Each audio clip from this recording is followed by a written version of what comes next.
It was one of those freezing winter evenings in Toronto, when the snow outside painted the streets white and the cold air felt like it could pierce through bones.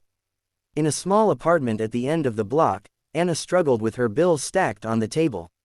Her heating was low, her fridge was nearly empty, and her lights kept flickering.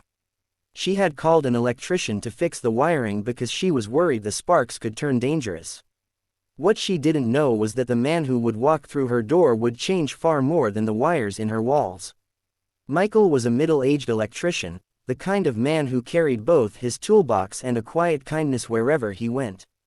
When he arrived at Anna's door, she apologized for the mess, embarrassed by the half-empty cupboards and the blanket her little boy, Ethan, was wrapped in while sitting close to the heater. She quickly led Michael toward the faulty wiring, but something else caught his eye.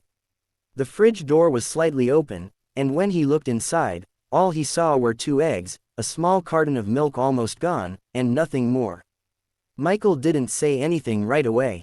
He just fixed the wiring, nodding and working quietly, but his mind wasn't on the wires.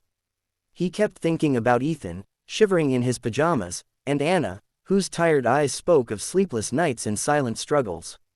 When he finished the wiring, he surprised her by asking, "Do you mind if I check something else real quick?"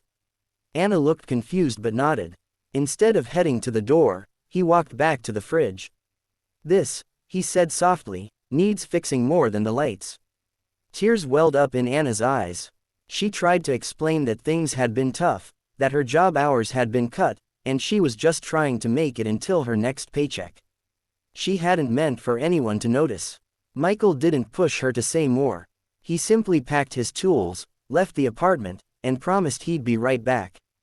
An hour later, he returned, not with more tools, but with bags of groceries. Fresh bread, fruits, vegetables, meat, and even a small box of chocolates for Ethan. Anna's lips trembled as she tried to thank him, but her voice broke. "I only asked you to fix the wiring," she whispered. Michael smiled gently and replied, "Sometimes, people need more than just wires fixed. Sometimes, they need to know they're not alone."